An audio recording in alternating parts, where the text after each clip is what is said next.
चिन्तासन्तानहन्तारो यत्पादाम्बुजरेणवः यानां तान् निजाचार्यान् प्रणमामि मुहुर्मुहुः यदनुग्रहतो जन्तु सर्वदुःखातिगो भवेत् तमहं सर्वदा वन्दे श्रीमद्वल्लभनन्दनम् अज्ञानतिमिरान्धस्य ज्ञानाञ्जनशलाकया चक्षुरुन्मीलितं येन तस्मै श्रीगुरवे नमः।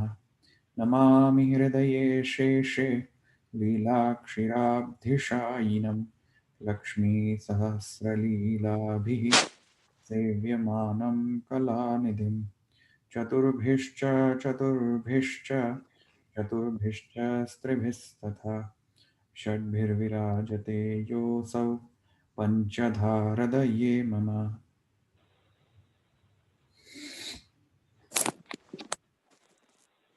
આજે હું ગઈકાલે જે આપણે મહાપ્રભુજીના જે સ્ટેટમેન્ટ જોયા હતા અનુભાષ્યમાં કે બ્રાહ્મણ યોનિમાં એટલે કે બ્રાહ્મણ વર્ણમાં મનુષ્ય યોનિ બ્રાહ્મણ વર્ણમાં જન્મ લે છતાં પણ એવું જરૂરી નથી કે પાપાચરણ અથવા અસદાચાર આચરણ કરે, અસદાચારી આચરણ કરે એવું જરૂરી નથી કે કરે જ કે ન કરે, કરી પણ શકે છે, અસદાચારી હોઈ પણ શકે છે બ્રાહ્મણ વર્ણમાં જન્મ લેવા છતાં પણ. તો મેં ગઈકાલે શ્રી મહાપ્રભુજીના જાતિ વિષયક ઘણા લેખકોએ ત્યાં જાતિ વિષયક પ્રશ્નો ઉઠાવ્યા હતા અને શ્રી મહાપ્રભુજી વિશે એમ પણ કહેવામાં આવ્યા હતા, લાંછનો પણ લગાવવામાં આવ્યા હતા, ખોટા એલિગેશન્સ લગાવવામાં આવ્યા હતા કે શ્રી મહાપ્રભુજીનો જે જાતિ છે વગેરે જે છે તે ન્યાસ બહાર મુકાયેલા તૈલંગા બ્રાહ્મણ છે વગેરે વગેરે. તો આજે એના વિષયક હું ચર્ચા કરવા માંગી રહ્યો છું આજે. તો મેં થોડા રેફરન્સીસ કલેક્ટ કર્યા છે જે શ્રી મહાપ્રભુજીના સદ બ્રાહ્મણત્વ, વિપ્રકુલ શ્રેષ્ઠત્વ, તૈલંગ બ્રાહ્મણ શ્રેષ્ઠત્વ વગેરે જે છે તેના પ્રમાણ મળી આવે છે. અને એ પ્રમાણ માત્ર પુષ્ટિમાર્ગીય ગ્રંથોના નહીં પણ જે પુષ્ટિમાર્ગનાથી જે બહાર રહેલા બાહ્ય જે વિધાનો છે કે પ્રમાણો આપણને જે મળી આવે છે તેનો ઉપયોગ કરીને મેં કરેલો છે. તો આ એક મારો એક પ્રયાસ છે કે તે હું તમને પણ સમજાવું, જેથી કરીને આપણા જે વૈષ્ણવ વર્ગ જે છે, વલ્લભ જે પુષ્ટિમાર્ગીય વૈષ્ણવ વર્ગ જે છે તેમને આ વાતની જે સત્યતા જે છે તે સમજાય અને કોઈ પણ આગળના જે કોઈ પણ પ્રકારના પ્રતિષેધ કે વિરોધ વગેરે જે એવા અથવા તો કોઈક એલિગેશન્સ જો શ્રી મહાપ્રભુજીના જાતિ વિષયક એલિગેશન્સ જો આવતા હોય તેને કઈ રીતે આન્સર કરવા જોઈએ, તેથી કરીને મેં કમ્પાઇલેશન કરેલું છે જે આપણી જે મારી જે લાયબલ પુસ્તક જે છે આપણી જે તેમાં પણ એ પ્રકટ તો થશે જ, પણ અત્યારે શ્રી મહાપ્રભુજીના બ્રાહ્મણત્વ વિષયક અને શ્રી મહાપ્રભુજીના જે જાતિ વિષયક જે પ્રશ્નો જે છે અથવા તો સંશયો છે અથવા તો ખોટા એલિગેશન્સ જે છે તેનો નિરસન કરવાનો આ સેશનનો આશય છે. આજે અત્યારે આપણે જે સેશન લઈ રહ્યા છીએ તો થોડા ઘણા પ્રમાણો હું તમને લઈશ અને પછી એના વિષયક આપણે જોઈશું કે અન્ય જે પુષ્ટિમાર્ગમાં બહાર રહેલા જે આચાર્ય વગેરે જે છે તે શ્રી મહાપ્રભુજી વિશે શું કહે છે. આવી સમજ? તો પહેલા તો શ્રી મહાપ્રભુજીની જાતિ વિષયક જે ઇન્ફોર્મેશન આપણને જે પ્રાપ્ત થાય છે એમ કે શ્રી મહાપ્રભુજી તૈલંગ બ્રાહ્મણ છે અને તૈલંગ બ્રાહ્મણમાં પણ ઘણા બધા પ્રકાર છે.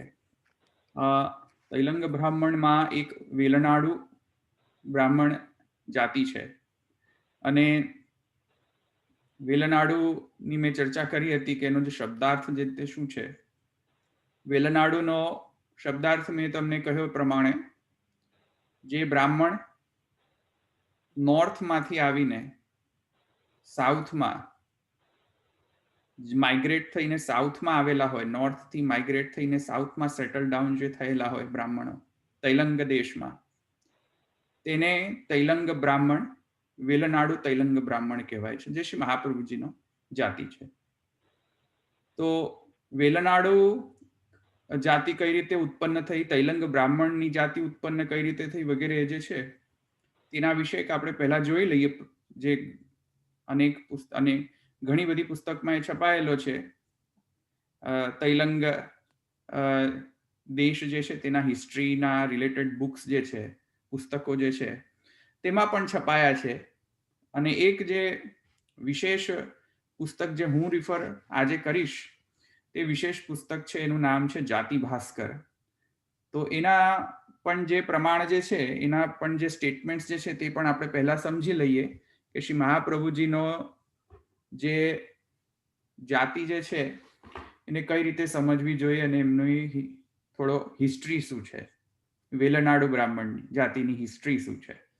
તો ઐતિહાસિક દૃષ્ટિકોણથી પણ આપણે જોવું જોઈએ. તો ઐતિહાસિક દૃષ્ટિકોણથી આપણે થોડીક પહેલા ઇન્ફોર્મેશન જે છે તે લઈ લઈએ અને પછી આગળ જે કાંઈ પણ આક્ષેપ જે છે કવિ નર્મદ ઇત્યાદિ દ્વારા શ્રી મહાપ્રભુજીની જ્ઞાતિ વિષયક, તો એ આક્ષેપનું આપણે પછી નિરસન કરનાર જે અન્ય પ્રમાણ જે છે તે આપણે પછી જોઈશું.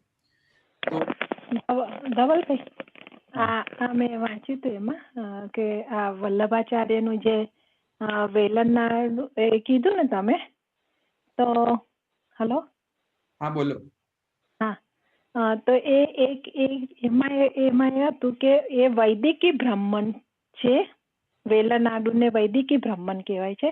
એને વેલેનાટ્યા પણ કહે છે અને એ લોકો following the Vishnu Swami school according the devotional account. હા, તો હું મારી સ્ક્રીન શેર કરું છું. આપણે પુસ્તકનો પેજ વાંચીએ જોડે, જેથી કરીને જે લોકો અન્ય લોકો પણ જો આ વિડીયોને જોતા હોય તો પછી એ લોકોને પણ ખ્યાલ આવે. તો એક સેકન્ડ.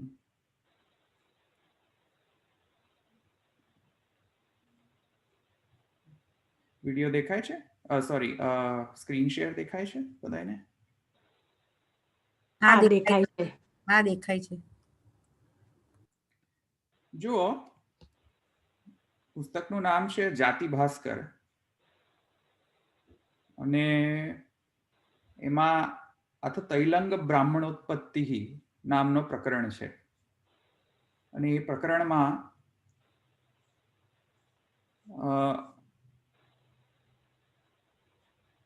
3 થી 4 પેજીસનો પ્રકરણ છે, તૈલંગ બ્રાહ્મણ ઉત્પત્તિ પ્રકરણ. તો લાગે છે કે આપણે 3 પેજીસ આપણે વાંચી લઈએ, જેથી આપણે સૌને ઇતિહાસ ખબર પડે કે તૈલંગ બ્રાહ્મણની ઉત્પત્તિ કઈ રીતે થઈ અને શ્રી મહાપ્રભુજીનો પણ જે જાતિ જે છે તે કઈ રીતે એમાં આવે છે. એની ઐતિહાસિક દૃષ્ટિકોણથી પણ આપણે થોડું જાણી લઈએ અને પછી આપણે આક્ષેપ નિરસન પર જશું. તો જુઓ, પ્રકરણ શરૂ થાય તે ઉત્કલા દક્ષિણે તદ્વદ દ્રાવિડ ઉત્તરેપી ચ પૂર્વોત્તરાયામ કકુભૌ યહ કર્ણાટક દેશતઃ મહારાષ્ટ્રાત પૂર્વ ભાગે પશ્ચિમે ચ સમુદ્રતઃ તૈલંગ દેશો વિખ્યાતઃ પ્રભૂત બુધમંડિતઃ. તૈલંગ દેશની અહીંયા જિયોગ્રાફિક લોકેશન્સ આપે છે કે ઉત્કલા દક્ષિણે અને તદ્વત દ્રાવિડા ઉત્તરેપી ચ. તો તૈલંગ દેશના આજુબાજુ પૂર્વ, ઉત્તર, દક્ષિણ પશ્ચિમ વગેરેમાં કયા કયા દેશો વિદ્યમાન છે તેનો જ્યોગ્રાફિકલ એક લોકેશન આપેલો છે. તૈલંગ દેશ કોને કહેવો? તો તૈલંગ દેશ એને કહેવો કે જ્યાં ઉત્કલા દક્ષિણે અને તદ્વત દ્રાવિડ ઉત્તરેપી આવ્યું સમજમાં. અને પૂર્વોત્તરાયામ કકુભવ યહ કર્ણાટક દેશતઃ, પૂર્વોત્તરાયામ કર્ણાટક દેશતઃ. આપણે કર્ણાટક છે, દ્રાવિડ દેશ, ઉત્કલ દેશ. મહારાષ્ટ્રાત પૂર્વ ભાગે, મહારાષ્ટ્રથી પૂર્વ ભાગમાં, અને પશ્ચિમે ચ સમુદ્રતઃ, એવો જે ભાગ જે છે તે તૈલંગ દેશ નામનો દેશ વિખ્યાત છે.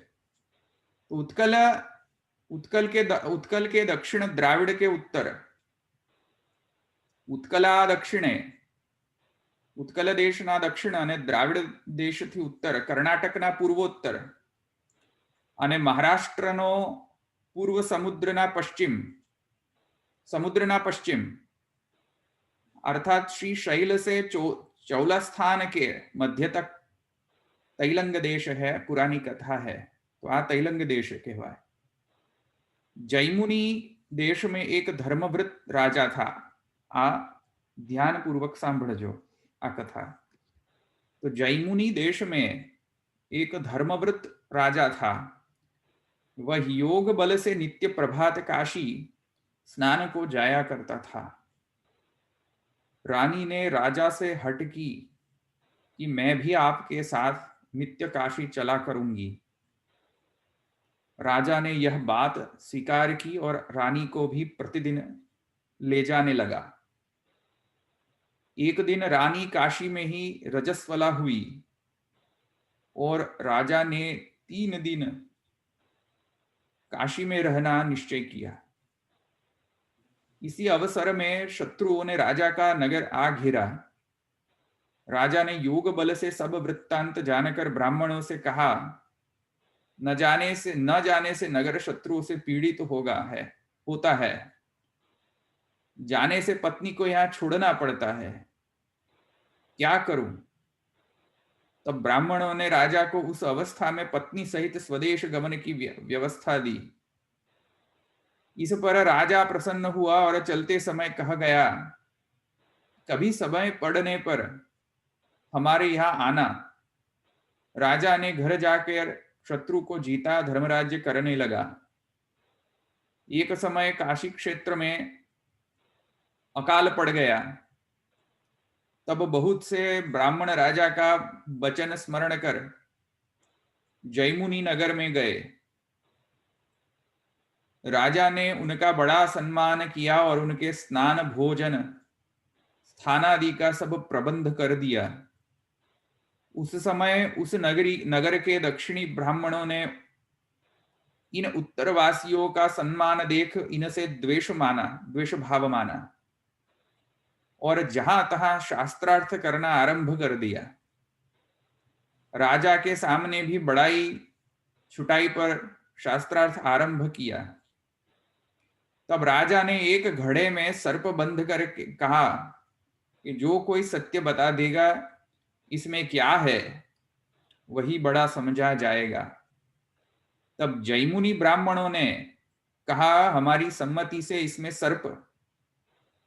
तब उत्तरवासी विचारने लगे, हम क्या कहें.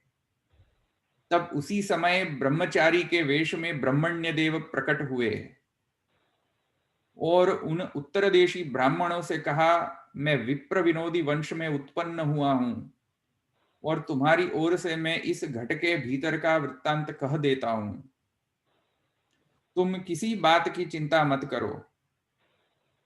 ब्राह्मणों ने उस बालक में चमत्कार देखकर यह बात स्वीकार कर ली और बालक ने राजा के समीप जाकर कहा कि मैं उत्तर देशीय ब्राह्मणों की अनुमति से कहता हूं कि इस घड़े के भीतर सुवर्ण की श्री कृष्ण जी की मूर्ति है. राजा ने जो हंसकर पात्र खोला तो उसमें निश्चय ही सुवर्ण की मूर्ति दिखी. इस पर जैमुनी ब्राह्मण पराजित होकर चले गए और राजा ने बड़े सम्मान से उत्तरवासियों को रखा और ये उत्तरीय तैलंग कहा है। माइंड इट, उत्तरीय तैलंग कहाए। આ જૈમુની દેશ જે છે તે તૈલંગમાં આવેલો છે.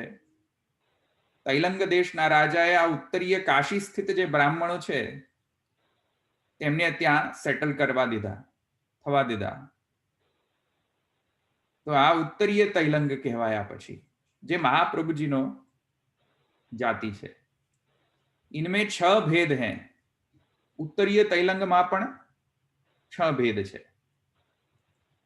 उसका इतिहास इस प्रकार है कि હવે આમાં 6 ભેદ કેમ થયા? ઉત્તરીય તૈલંગ બ્રાહ્મણમાં પણ પાછા 6 ભેદ થયા. હવે એનો ઇતિહાસ કહે છે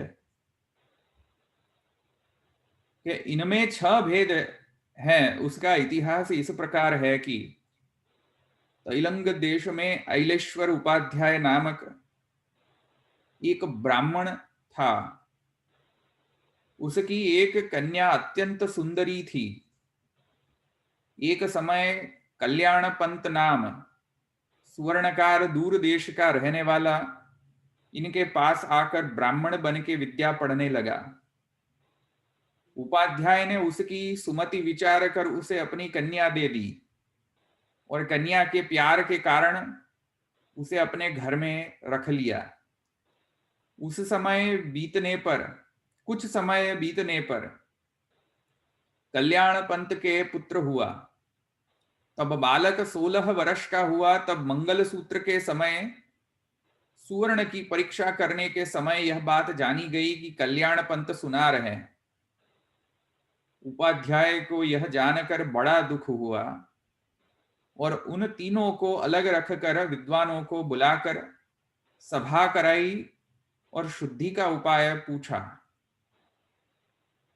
तब पंडितों ने कहा, हम सबसे आप बड़े हो, आप ही इसका निर्णय करो. यह सुनकर उपाध्याय बोले कि थोड़े दिनों का संसर्ग होता तो प्रायश्चित लगता. यहां तो 40 वर्ष संसर्ग हो गए. इस कारण मैं इस विषय में जाति विभाग करता हूं. जो ब्राह्मण अपने संसर्ग के नहीं हैं, परदेश के हैं, वे वेल्लाटी अथवा वेलनांडी नाम से प्रसिद्ध होंगे. वेल माने बहिर्भाग और नाडु माने देश, अर्थात देश से बाहर. वेलनाडु. और उनमें भी जो पहले स्वग्राम दग्ध होने से यहां आकर रहे, उनमें भी वेलनाडु में पण जे पहला स्वग्राम दग्ध होने से यहां आकर रहे, પોતાનો જે મૂળ ગામ જે છે તે કોઈ પ્રકારથી છિન્ન ભિન્ન થઈ ગયો હશે. તો મૂળ ગામ છિન્ન ભિન્ન થવાના કારણે જે લોકો માઇગ્રેટ કરીને આવ્યા છે બહારથી તૈલંગ દેશમાં, એ વેગી નાડુ કહેવાય. यहां आकर रहे वे वेगी नाडु. वेगी माने दग्ध, नाडु माने देश. वेगी नाडु कहावेंगे. और जो थोड़े समय से स्वदेशाधिपति के मरण होने और देश में अनाचार आदि होने से यहां आकर रहे, वो मुर्की नाडु. जे लोको पोताना देशाधिपति ना मरणना कारणे अथवा तो તે મૂળ દેશમાં અનાચાર વધવાના કારણે માઇગ્રેટ કરીને જે અહીંયા તૈલંગ દેશમાં આવ્યા હોય તેવા બધા બ્રાહ્મણોને મુર્કી નાડુ કહેવાય. मुर्की नाडु नाम से विख्यात होंगे. मुर्की माने मरण, नाडु माने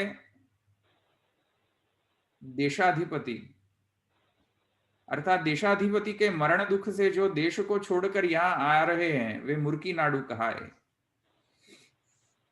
फिर 3 देशों से आए द्विजों से ऋग्वेद पाठी ब्राह्मणों ने कहा कि तुम कर्ण कर्मा अर्थात कर्म करने में कुशल नाम से विख्यात होंगे. अपने संसर्गी जो हैं वे तेलंगाणी नामक जाति से प्रसिद्ध होंगे। કેટલા થયા? વેગીનાડુ 1, મુરકીનાડુ 2,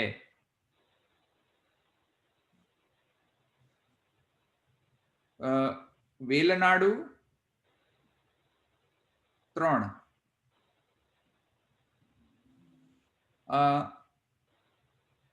કર્ણકર્મા 4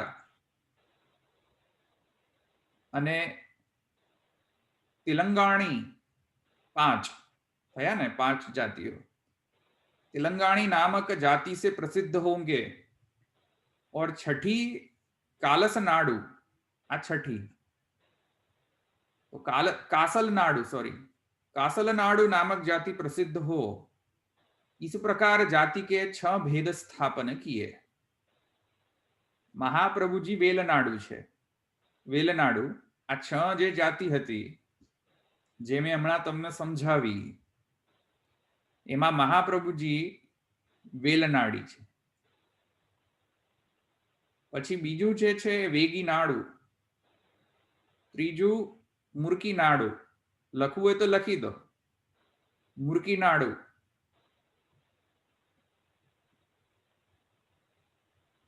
कर्णकर्मा, तिलंगाणी અને છઠ્ઠો કાસલનાડુ।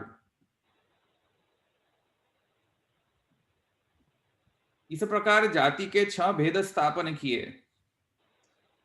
इनमें ऋग्वेदी और आपस्तंभी विशेष हैं। याज्ञवल्क्य संबंधी वाजसनेयी न्यून हैं।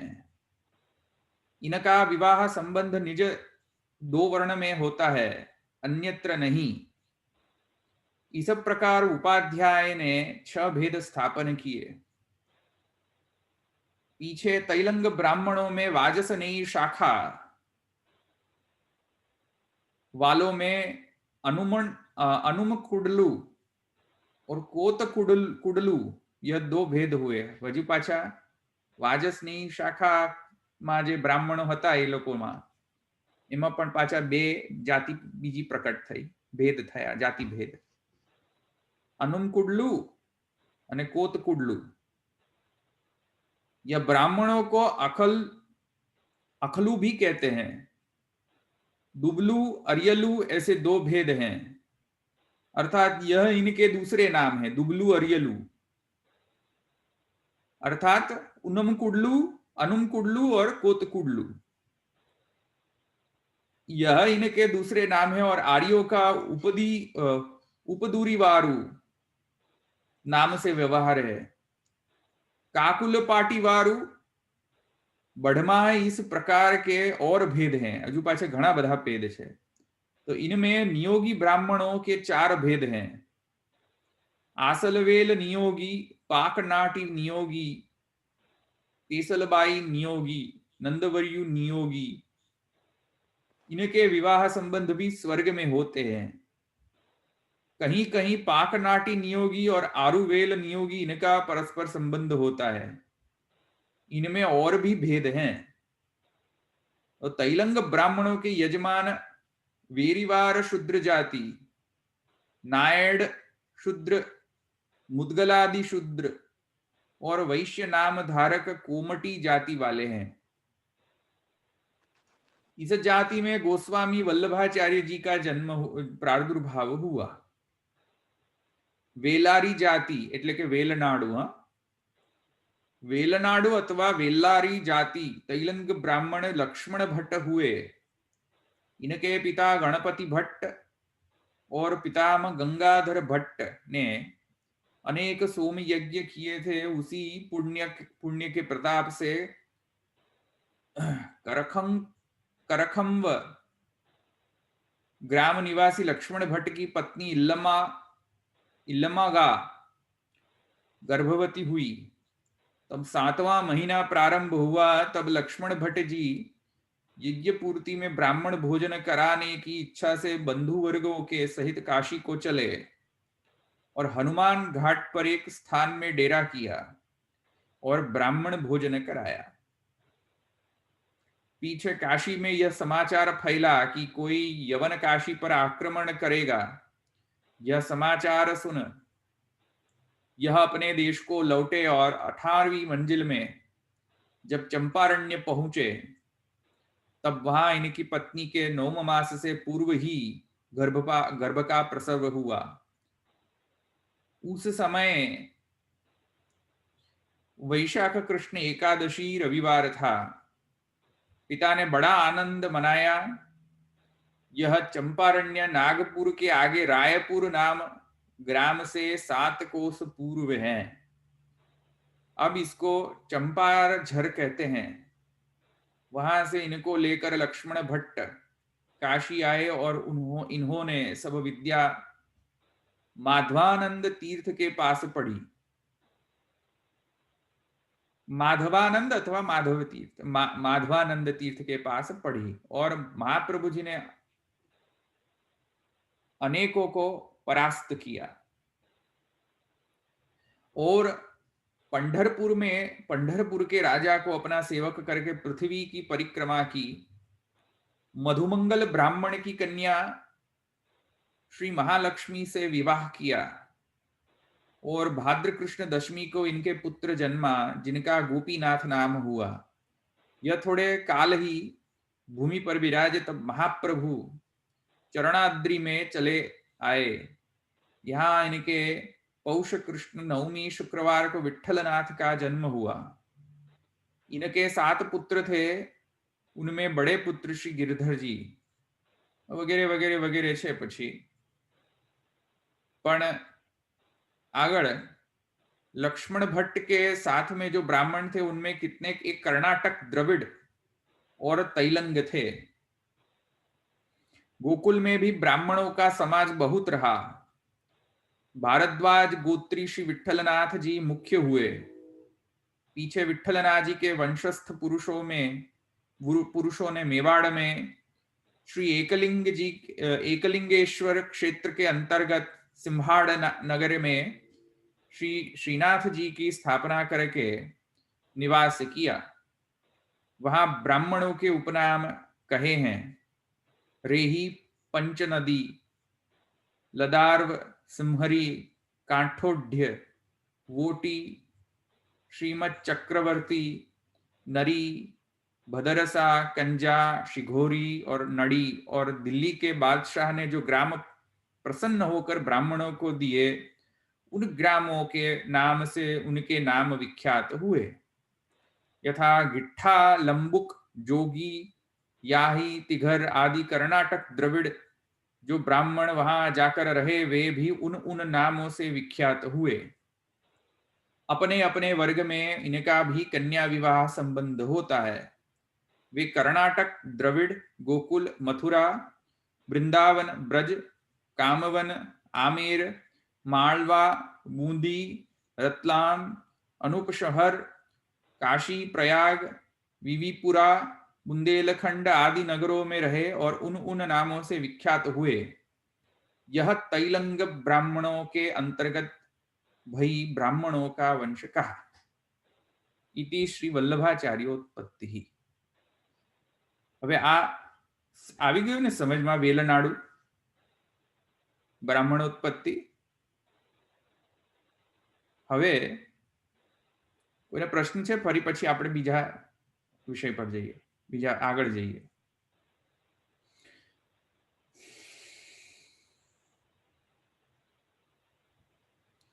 ઓકે, ભલે। હવે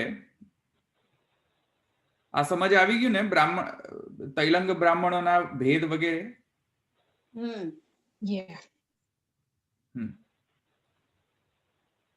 હવે હવે આક્ષેપ પર આવીએ।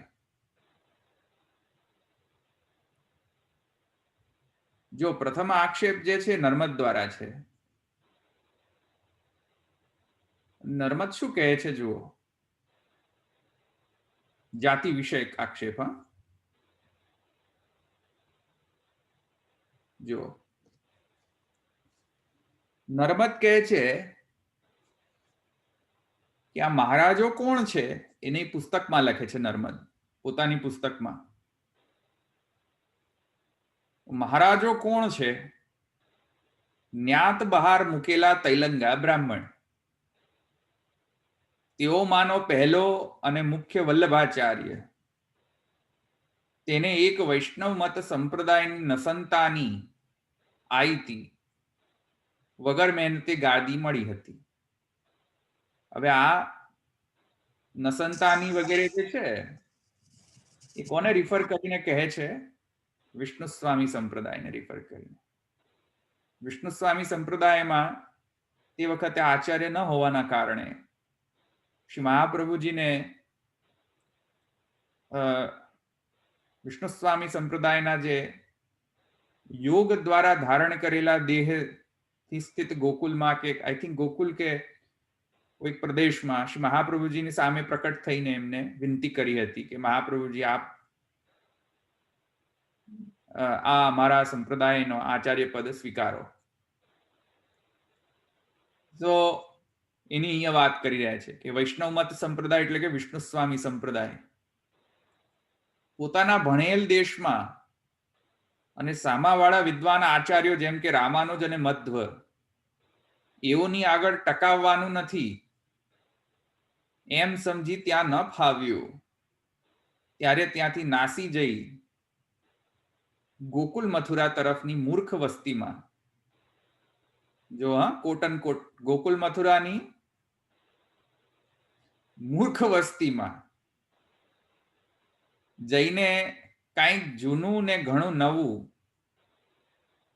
એમ એ મત એકઠું કરી તેણે એક નવો માર્ગ ચલાવ્યો. આ મહાપ્રભુજી વિશે કહે છે નર્મદ. તે પોતે તથા તેની પછીના 2-3 પેઢી લગીના પુરુષો થોડું ઘણું ભણ્યા, મોટી યુક્તિવાળા એટલે યુક્તિવાળા, યુક્તિ એટલે યુક્તિ, મોટી યુક્તિવાળા ઘણા તર્કબાજ અને યોગ્ય જેહેવા હતા. તેઓ બહાર રોપ એટલે અહીંયા રોફ, અહીંયા અત્યારનો પહેલાનો ગુજરાતી થોડો આવો હતો, નર્મદના ટાઈમનો ગુજરાતી થોડી ભિન્ન છે ગુજરાતી. અહીંયા તે વખતે રોપ છે, અત્યારે આપણે રોફ્સ કહીએ. તો તેઓ બહાર રોપ બતાવીને ગાદીની કાળજી રાખતા હતા. તો આ મહાપ્રભુજીના બ્રાહ્મણત્વ પર અહીંયા પ્રશ્ન આક્ષેપ કરે છે. પહેલા તો એમ કહે છે કે શ્રી મહાપ્રભુજીનો જે તૈલંગ બ્રાહ્મણ જે છે કુલ જાતિ એ ન્યાત બાર મૂકેલા છે. પ્રથમ તો ન્યાત બાર મૂકવામાં કોઈ પ્રમાણ જ નથી. કયા પ્રમાણથી કહી રહ્યા છો કે ન્યાત બાર છે? કયા પ્રમાણથી કહી રહ્યા છો કે આ ન્યાત બાર છે? કેમ કે હમણાં જ આપણે જાતિ ભાસ્કરમાં જોઈ ગયા, ત્યાં તો એવું કઈ લખ્યું નથી કે ન્યાત બાર છે જાતિ ભાસ્કરમાં. અને બીજી વાત કે બ્રાહ્મણોમાં એક બ્રાહ્મણ જાતિ અને અન્ય બ્રાહ્મણ જાતિઓમાં પણ વાદ વિવાદ થતા હતા. પહેલા એક બ્રાહ્મણ જાતિ બીજી બ્રાહ્મણ જાતિને નીચે બતાવવા માટે વાદ વિવાદ કરતા રહેતા.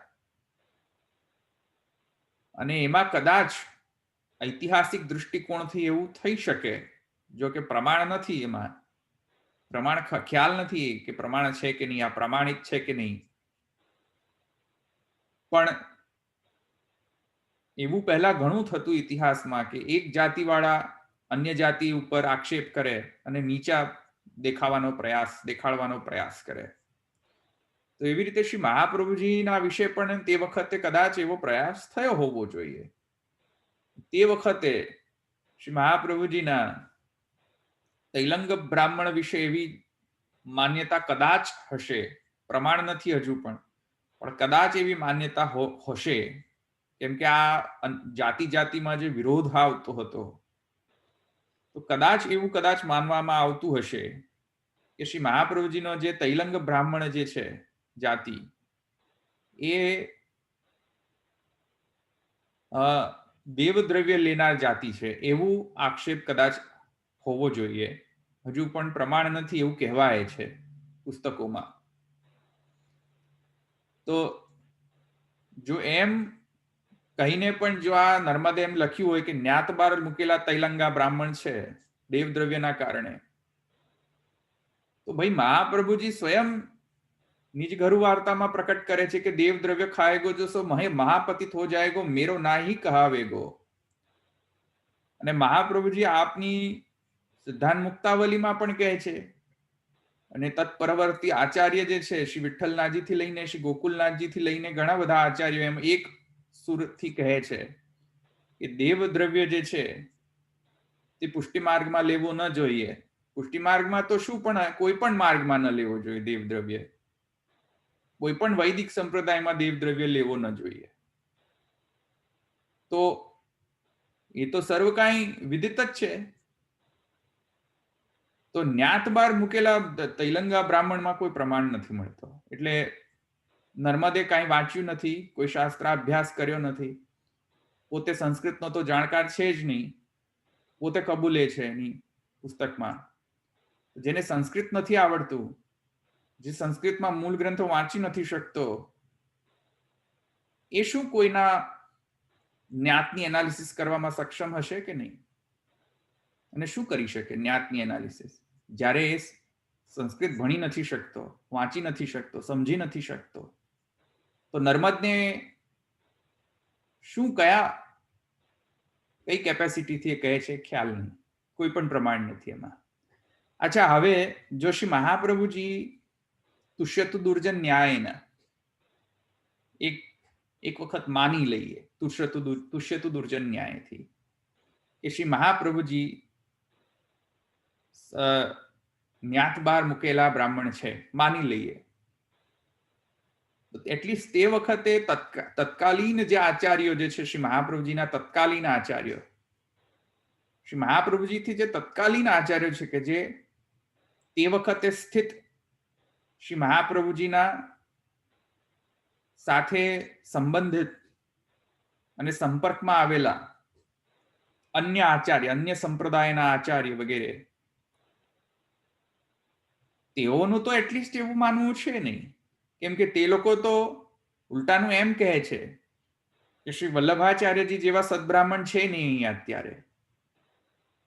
તો એની મેં એનાલિસિસ થોડી કરી છે કે એવા કયા આચાર્યોએ કહ્યું છે આવું મહાપ્રભુજીના બ્રાહ્મણ વિશે, બ્રાહ્મણત્વ વિશે.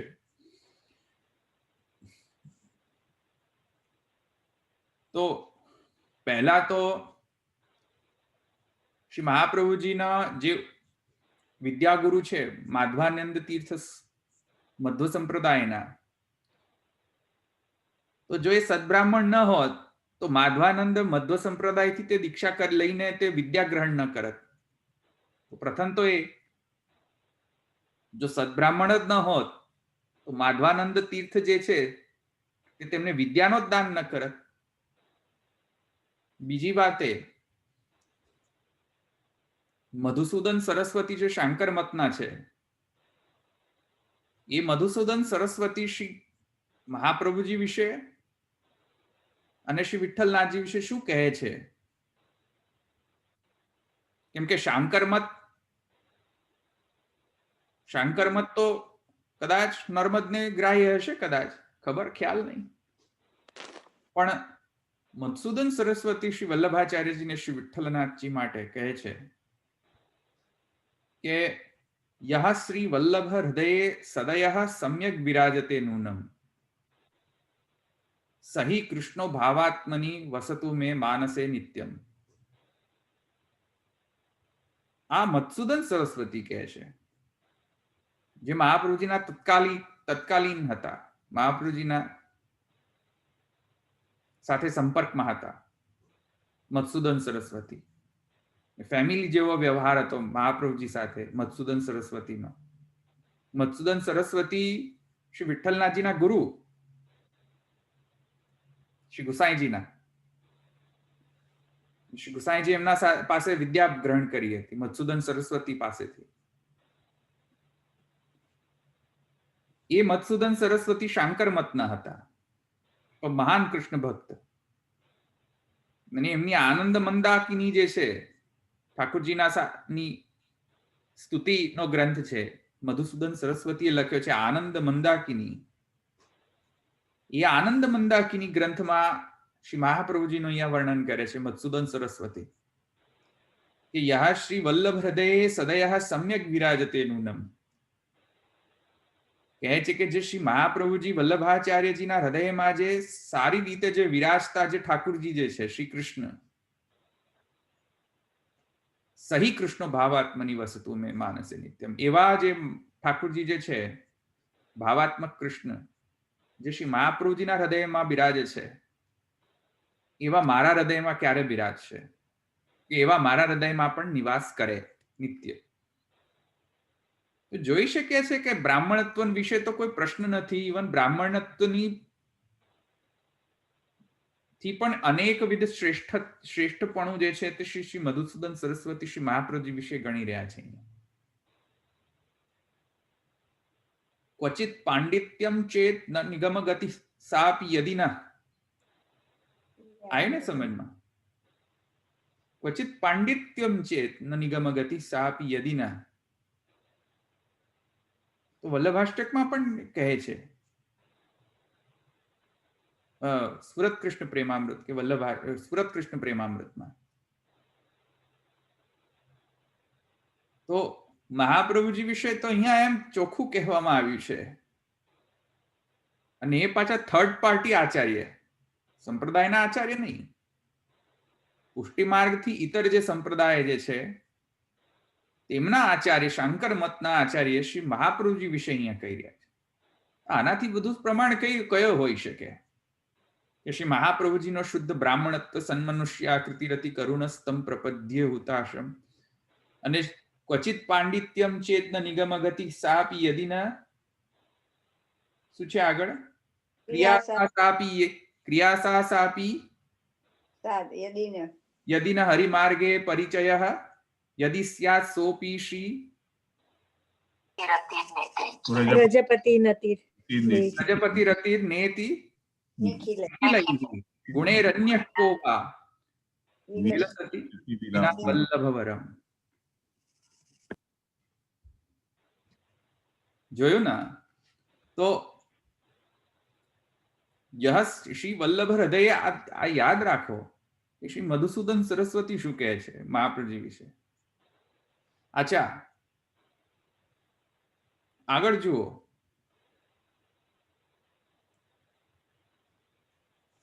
પ્રાણનાથજી, તમને બધાને ખ્યાલ છે કૃષ્ણ પ્રણામી સંપ્રદાય?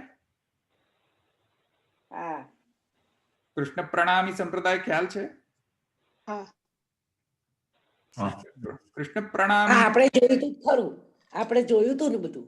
કૃષ્ણ પ્રણામી ના, હા જોયું તું. એટલે કૃષ્ણ પ્રણામી ના જે મૂળ આચાર્ય પ્રાણનાથજી,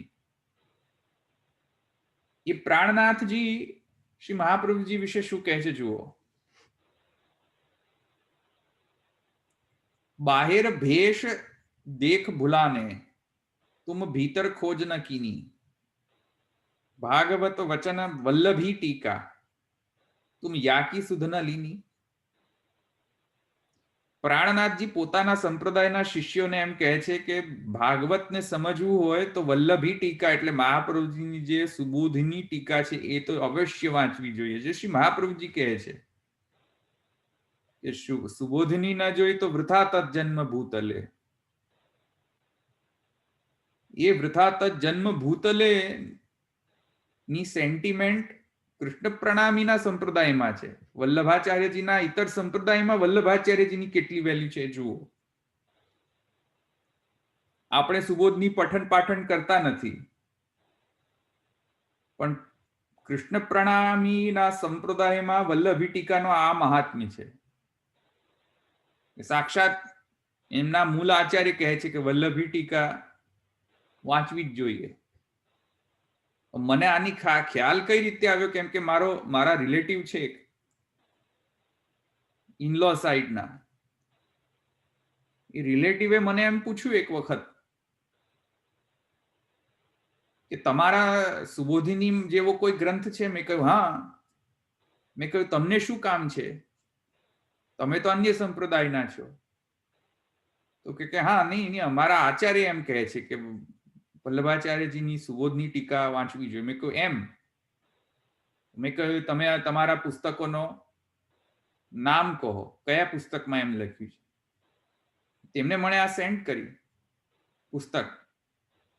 પુસ્તક મેં વાંચી, આમાં આ બધું લખ્યું છે પ્રાણનાથજીએ.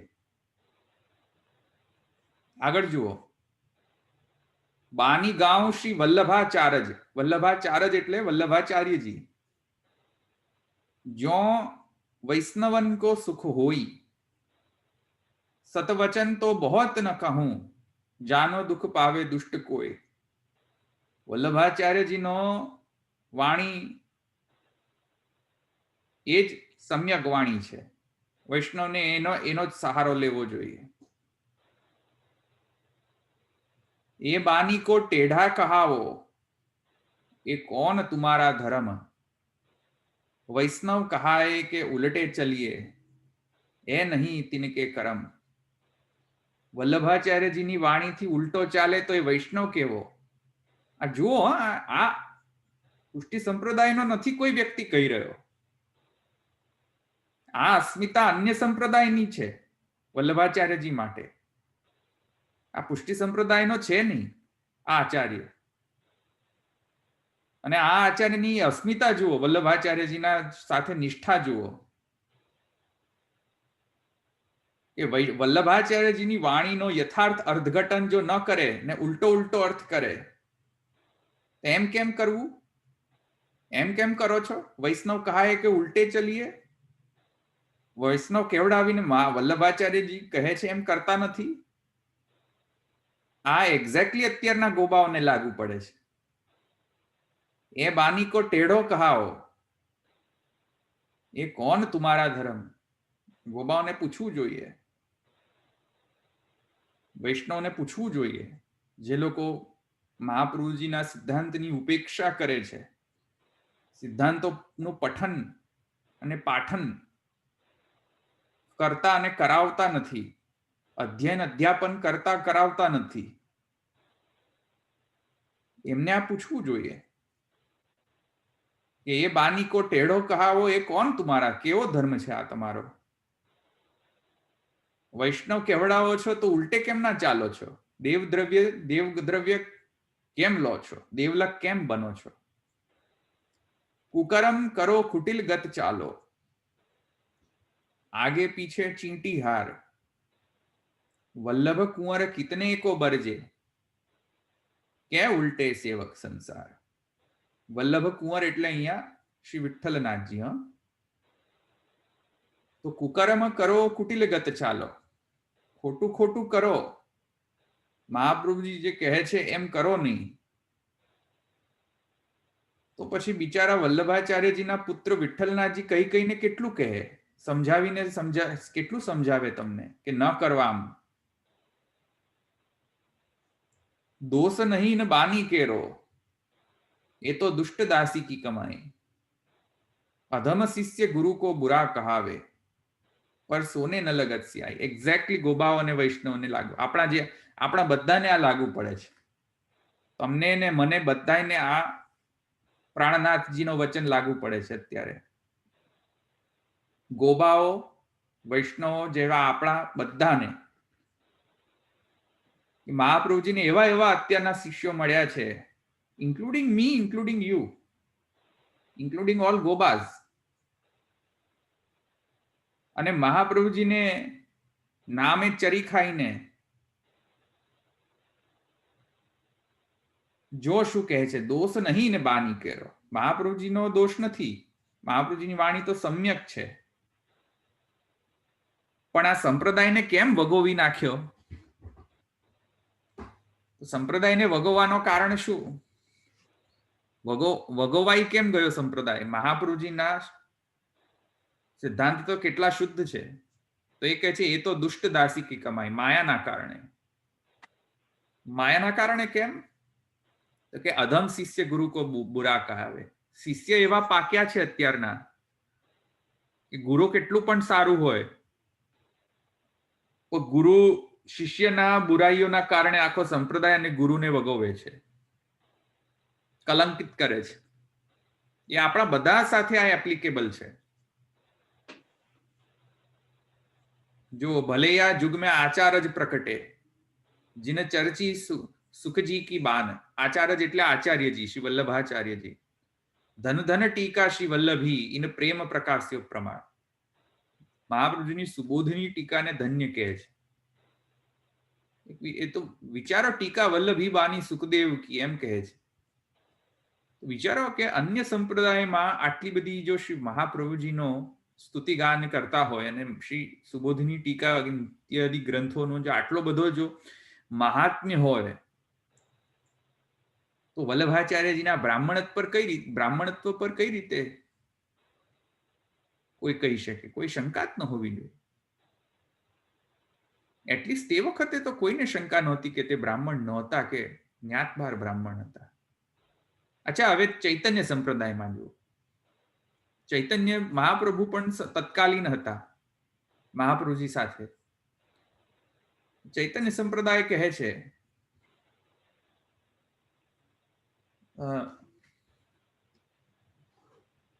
ચૈતન્ય સંપ્રદાય શું કહે છે? ચૈતન્ય સંપ્રદાયના ચૈતન્ય ચરિતામૃત, એ ચૈતન્ય ચરિતામૃતમાં શું કહે છે જુઓ કે इन्हो न स्पर्शिहा इन्हो जाति अतिहीना वैदिक याज्ञिका तुमी कुलीना प्रवीणा. આ શબ્દો કોણે કહ્યા? ચૈતન્ય મહાપ્રભુએ આપણા મહાપ્રભુજીને કહ્યા કે ઇન્હો ન સ્પર્શિહા. આ બેંગોલીમાં છે, હા, બેંગોલીમાં લખેલો છે. ઇન્હો ન સ્પર્શિહા ઇન્હો જાતિ અતિ હીનો.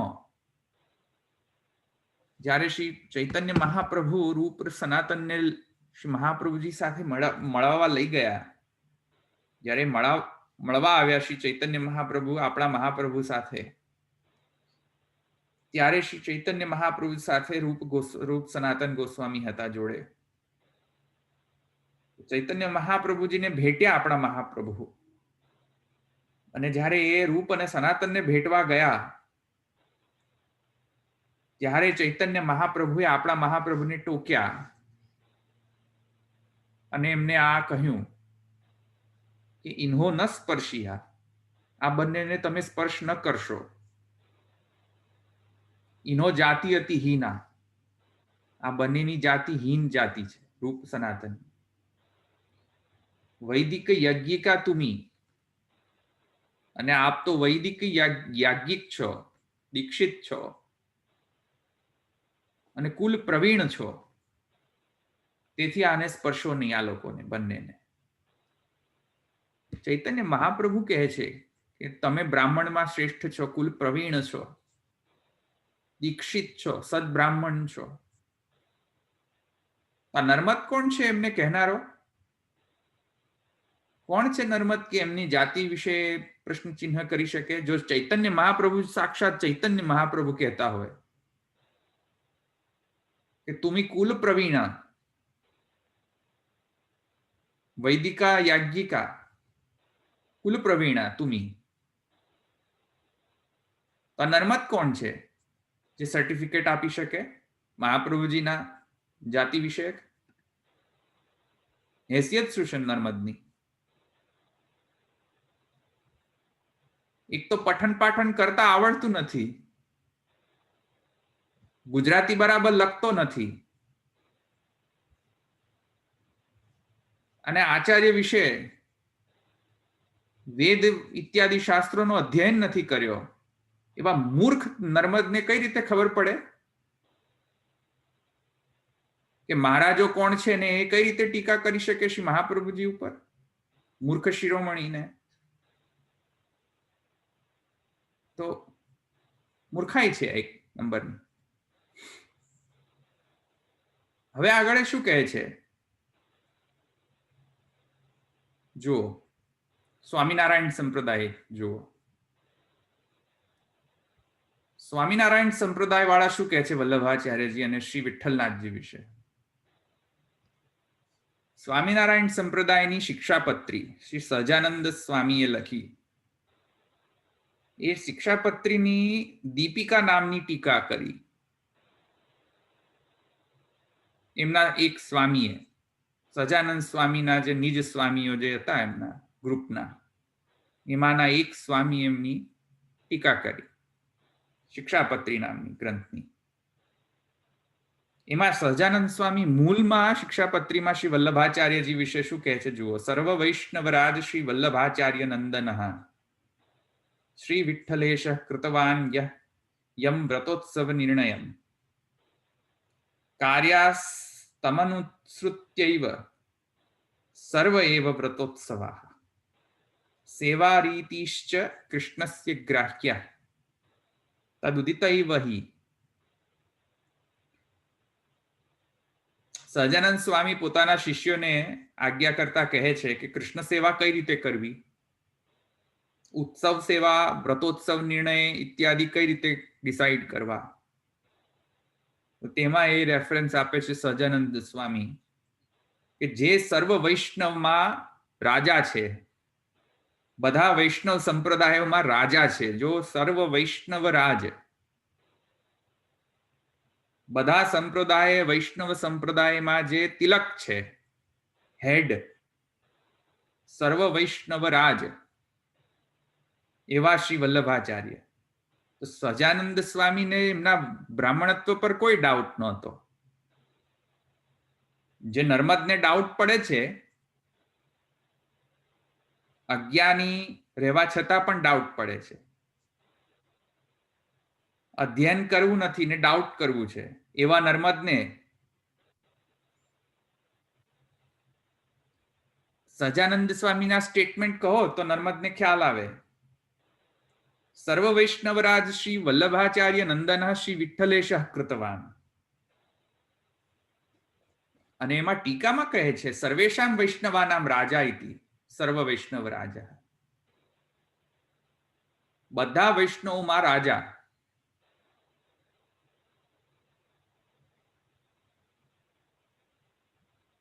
અને એમાં કહે છે રાજેવ રાજા આચાર્યત્વ આદિ જ્ઞાપક ઇતિ અર્થ. આચાર્યત્વ, આચાર્યત્વ કઈ રીતે પ્રાપ્ત થાય? જો બ્રાહ્મણ જ ન હોય તો આચાર્યત્વ કઈ રીતે પ્રાપ્ત થાય? તો ટીકામાં કહે છે આચાર્યત્વ જ્ઞાપક.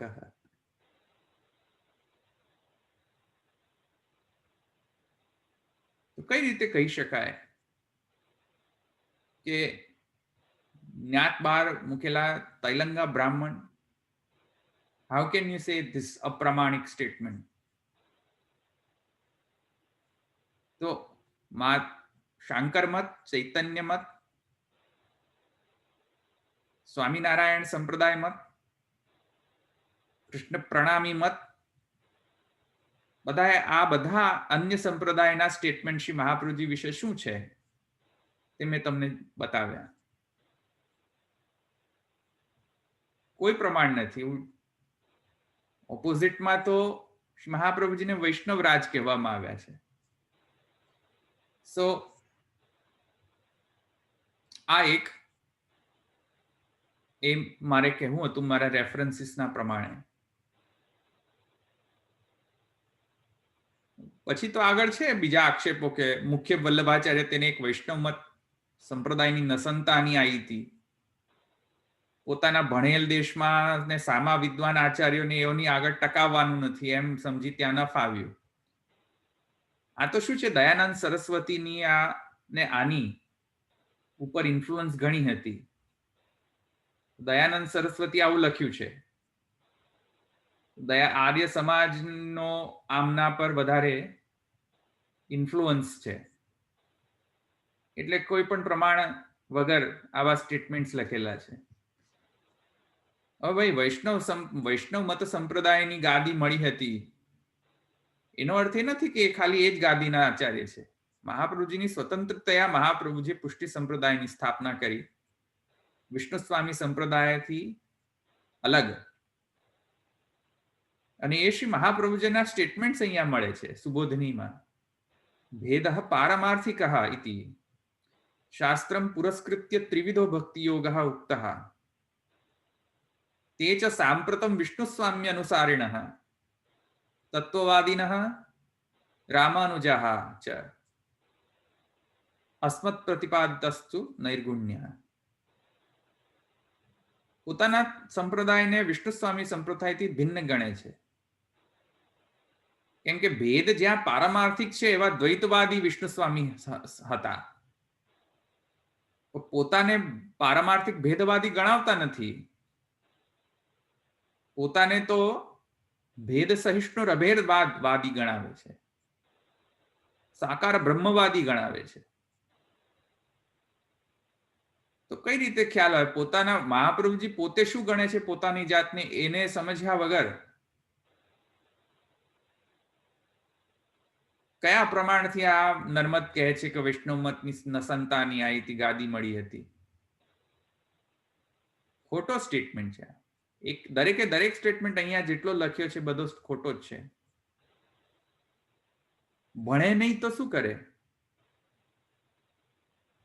અને પુષ્ટિ માર્ગીઓ અત્યારના ભણતા નથી, તો આવું કોઈ લખી પણ જાય પુસ્તકમાં તો કોણ એનો નિરસન કરે? લખ્યું તો લખ્યું, આપણે શું છે? આપણે તો 56 ભોગ ને અન્નકૂટ કરો. આપણને શું ફરક પડે છે કે મહાપ્રભુજી વિશે કોઈ શું લખે છે? કોઈ ફરક પડતો નથી. આપણે તો 56 ભોગ અન્નકૂટમાં ઊંચા આવતા નથી, પલના ઝુલાવામાંથી ઊંચા આવતા નથી કે આ બધા આક્ષેપોનો આન્સર આપી શકે કોઈ. તો આ એક સંપ્રદાયની એક અનફોર્ચ્યુનેટ સિચ્યુએશન છે કે આવા પુસ્તકો છપાયા કેટલા વર્ષો પહેલા, છતાં કોની હિંમત ન ચાલી કે નર્મદના અગેન્સ્ટ આવા આક્ષેપોના અગેન્સ્ટ કોઈ પુસ્તક છાપીને લખે. કોઈની હિંમત નથી ચાલી. મને લાગે છે ચાલી હશે કોકની, પણ આપણને પબ્લિકેશન મળતો નથી. કદાચ પબ્લિશ થયું હશે. પહેલાના ઘણા બધા વૈષ્ણવ સ્કોલર્સ જેમ કે વસંતરામ શાસ્ત્રી, લલ્લુભાઈ દેસાઈ, વ્રજલાલ સાકડિયા, મૂલચંદ્ર તેલીવાલા, આપણા ગટ્ટુ લાલાજી, આ બધા મહાન વૈષ્ણવ સ્કોલર્સ થઈ ગયા. નાનુલાલ ગાંધી, બધા સ્કોલર્સ. દ્વારકાદાસ પરીખ,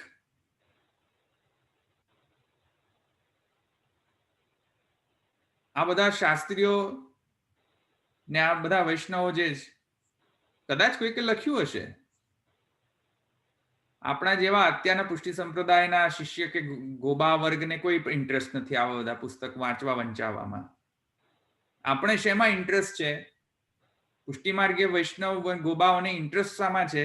56 ભોગ અન્નકૂટ. આ ઇન્ટરેસ્ટ છે આપણને સૌને ઇન્ટરેસ્ટ છે. તો અહીંયા આ મારે જસ્ટ ખાલી એક આક્ષેપ અને થોડા રેફરન્સ લઈને આવ્યો હતો, તે મારે શેર કરવું હતું, તે મેં શેર કર્યું. આ વિડીયોને અહીંયા પબ્લિશ કરતા પહેલા હું એને ટાઇટલને ચેન્જ કરીશ કે શ્રી મહાપ્રભુજી વિષયક જાતિ વિષયક આક્ષેપ અને નિરસનવાદ એમ કરીને વિડીયો અપલોડ કરી દઈશ, જેથી કરીને ખ્યાલ આવે જે કોઈને પણ આ વિડીયો ફરીથી સાંભળવો હોય તો કે જોવો હોય તો. ભલે અહીંયા કોઈને પ્રશ્ન છે? અમે કીધું નર્મ ગદ્યમાં હતો, તમે કીધું એના વિશે? જૂનું નર્મ ગદ્ય. હા, જૂનું નર્મ ગદ્ય અને મારી હકીકત બેમાંથી એકમાં હશે કદાચ. શું કીધું? મારી હકીકત. તમે આપણે પહેલા એક વખત ઓડિયો તમે લીધો હતો, એમાં પણ તમે બોલી ગયા આખું જ મહારાજ વિશે. એ બેમાંથી એમાં જ હશે ને? હા, મારી હકીકત અને જૂનું નર્મ ગદ્ય આ બંનેમાંથી એકમાં છે.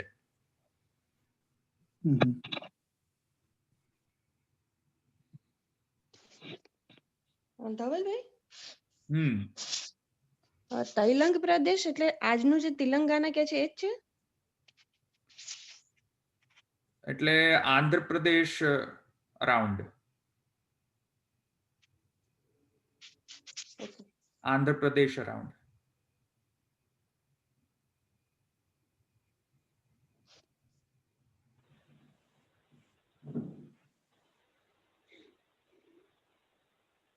કોઈને બીજા પ્રશ્ન છે?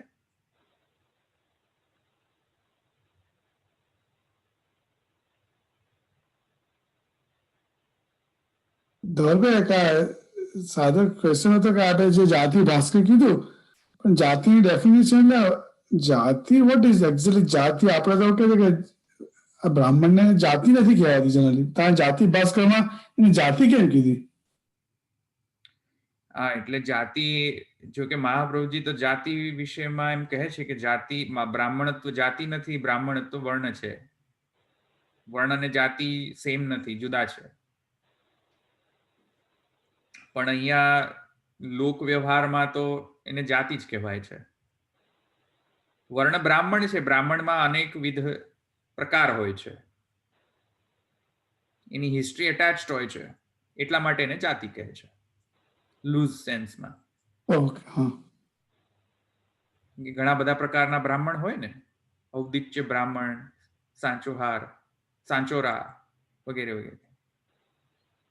બધાની ઉત્પત્તિ કહેલી છે ઐતિહાસિક દૃષ્ટિકોણથી આ જાતિ ભાસ્કરમાં. બધા જો કોઈ અહીંયા બ્રાહ્મણ હોય ને એમને જાણવું હોય તો સારી પુસ્તક છે જાતિ ભાસ્કર. છે કોઈ આ કોલમાં કોઈ બ્રાહ્મણ?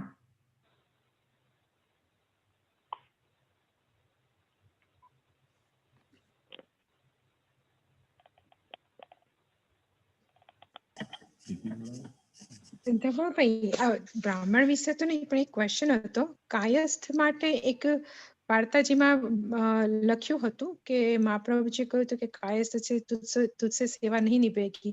તો કાયસ્થની કઈ જાતિમાં એટલે એ કઈ જાતિ છે? કાયસ્થ ખ્યાલ નથી મને. ઓકે, વાંધો નહીં, ખબર નહીં, આઈ ડોન્ટ નો. વાંધો નહીં, ઓકે. ધવલભાઈ આજે તમે કઈ લીલા મૂકી છે? ધવલભાઈ આજે કઈ લીલા મૂકી છે પ્રભુને? બેકગ્રાઉન્ડ પીસ માં આ રેકોર્ડ થાય છે, આપણે પછી વાત કરીએ. ભલે અહીંયા રાખીએ. ધવલભાઈ એક પ્રશ્ન હતો કે ત્યાં આગળ આંધ્રપ્રદેશ બાજુ તો આ માર્ગનો પ્રચાર નતો ને એ બાજુ? આ માર્ગ એટલે પુષ્ટિ માર્ગ? હા.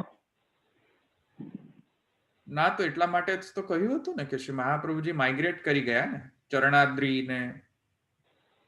હા, પણ એમના પૂર્વજો બધા ત્યાં બહુ વખતથી તો હતા ને, આટલા બધા સોમયજ્ઞ કર્યા ને તે બધું ત્યાં આગળ જ થયું ને આ બધું.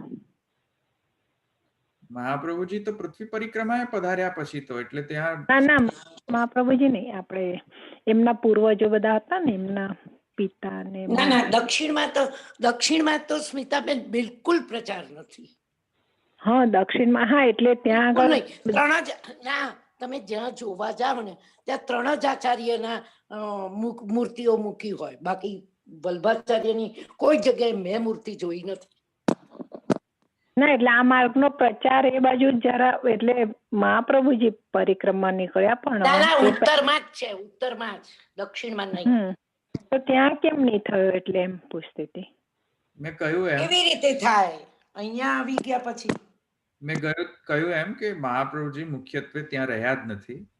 ના, મહાપ્રભુજી નહીં, એમના પૂર્વજો તો બધા હતા ને, યજ્ઞ નારાયણ થી માંડીને બધા, તો યજ્ઞ બધા તો ત્યાં આગળ તેલુગુમાં ત્યાં જ થયા હશે ને, આંધ્રપ્રદેશમાં. પણ તે વખતે પુષ્ટિ માર્ગ ક્યાં હતો? એટલે હું મહાપ્રભુજી વળતો પાછો આવી જાઉં છું. ના, પુષ્ટિ માર્ગ નતો, પણ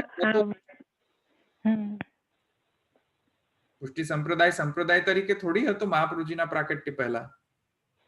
ના, એ નતો. પછી કઈથી પ્રચાર થાય? અને આપશ્રીના પ્રાકટ્ય પછી વેદાભ્યાસ કાશી ઇત્યાદિમાં થયો ને પછી પૃથ્વી પરિક્રમાએ પધાર્યા. એ તો તો કઈ રીતે એમનું સ્થાયી જીવન જ ત્યાં રહ્યું નથી, અડેલ ચરણાતમાં રહ્યું છે એમનું સ્થાયી જીવન, વ્રજ અડેલ અને ચરણાત. તો સાઉથમાં તો આમ પણ એ રહ્યા નથી. ના, મહાપ્રભુજીની વાત નથી કરતી હું. એમના પૂર્વજો જે બધા હતા વૈદિક જે કર્મ કરતા હતા ને, તો એમનો કયો એટલે સિદ્ધાંત કયો હતો? વૈદિક યજ્ઞ માટેનો જ હતો એમ? મેં તમને કહ્યું ને કે મહાપ્રભુજી પહેલા પુષ્ટિ સંપ્રદાય તરીકે હતો નહીં, વિષ્ણુ સ્વામી સંપ્રદાયના તે બધા અનુયાયીઓ હતા. હા હા, ઓકે. વિષ્ણુ સ્વામી સંપ્રદાયના અનુયાયી હોવાના કારણે પુષ્ટિ માર્ગ તો કઈ રીતે એનો પ્રચાર થાય? વિષ્ણુ સ્વામી સંપ્રદાયના વિશે મહાપ્રભુજી ચોખ્ખું કહે છે, ભેદઃ પારમાર્થિક વિષ્ણુ સ્વામી અનુસારિણ. વિષ્ણુ સ્વામી જે છે એ તો દ્વૈતવાદી છે, ભક્તિ માર્ગીય છે પણ દ્વૈતવાદી છે, અને એ દ્વૈતવાદમાં માનતા નથી મહાપ્રભુજી. જો કે એમના વિદ્યાગુરુ દ્વૈતવાદી છે પાછા, માધવાનંદ તીર્થ સ્વામી. પણ એના મહાપ્રભુજી પોતે એક્સેપ્ટ નથી કરતા એ કે વેદનો મૂળ જે સિદ્ધાંત છે તે દ્વૈતવાદમાં છે. મહાપ્રભુજી કહે છે ભેદ સહિષ્ણુ અભેદવાદ. તો મને ભગવદ આજ્ઞા પણ એવી જ હતી પાછી. શ્રીનાથજી એમને આહવાન કર્યું, પૃથ્વી પરિક્રમાને કેન્સલ કરીને ત્યાં શ્રી નાથ માને વ્રજ જવું પડ્યું મહાપ્રભુજીને. તો પૂર્વથી તો કઈ રીતે પુષ્ટિ સંપ્રદાયનો પ્રચાર થાય?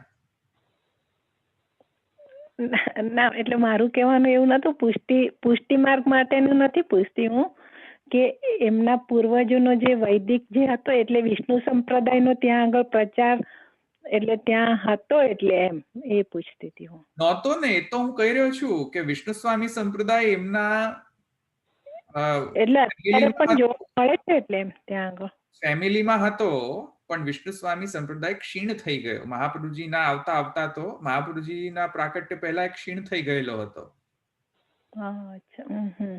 એટલે એટલે વિષ્ણુ સ્વામી સંપ્રદાય એકદમ અત્યંત ક્ષીણ થઈ ગયેલો હતો. એટલે મહાપ્રભુજીને ત્યાં યોગ બલથી માને બિલ્વમંગલ કે શું છે એમનું નામ, વિષ્ણુ સ્વામી સંપ્રદાયના આચાર્ય. હા, બિલ્વમંગલ 700 વર્ષ સુધી સમાધિમાં એમને રહ્યા હતા. યૌગિક દેહ ધારણ કરીને તે વેટ કર્યું મહાપ્રભુજીના પ્રાકટ્યનું. મહાપ્રભુજીના પ્રકટ્ય પછી તેમણે વિનંતી કરી કે વિષ્ણુ સ્વામી સંપ્રદાયના આપ આચાર્ય પદ ધારણ કરો, અને મહાપ્રભુજી એને એક્સેપ્ટ કરી. બરાબર. તો કઈથી પ્રચાર થાય? એની પહેલા પણ કઈથી પ્રચાર થાય ને? વિષ્ણુ સ્વામી સંપ્રદાય વિશે આમ પણ બહુ વધારે મળતું નથી પાછું, સાહિત્ય વગેરે બધું વધારે મળતું નથી. પણ ગોપાલ મંત્રોપાસક છે એમના બધા જ પૂર્વજો, એ નિશ્ચિત છે. પુરુષોત્તમજી પણ કહે છે ટીકામાં કે મહાપ્રભુજીના લક્ષ્મણ ભટ્ટજી વગેરે પૂર્વજો હતા એ બધા ગોપાલ મંત્રોપાસક હતા. ભક્તિહંસ ભક્તિ હેતુ નિર્ણયમાં શ્રી ગુસાઈજી પણ કહે છે ગોપાલ મંત્રોપાસકતાના એના સેક્શનમાં. એટલે ગોપાલ મંત્રોપાસક હતા બધા જ, અને કૃષ્ણ ભક્ત હતા, પણ ગોપાલ મંત્રોપાસક હતા બધા. વિષ્ણુ સ્વામી સંપ્રદાય અનુસાર કદાચ હોવા જોઈએ બધા જ, મોસ્ટલી વિષ્ણુ સ્વામી સંપ્રદાયના અનુયાયી હોવા જોઈએ. હજુ પણ એ પ્રમાણ રિસર્ચનો વિષય છે, પણ પ્રમાણ તો એવો મળી આવે છે એટલે કથાઓના દ્વારા કે કદાચ એ વિષ્ણુ સ્વામી સંપ્રદાયના અનુયાયી હોવા જોઈએ બધા પૂર્વજો.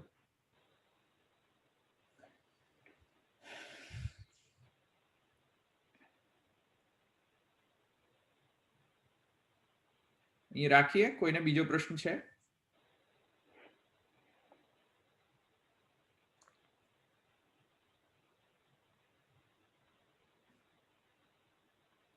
કે અહીં રાખીએ આપણે?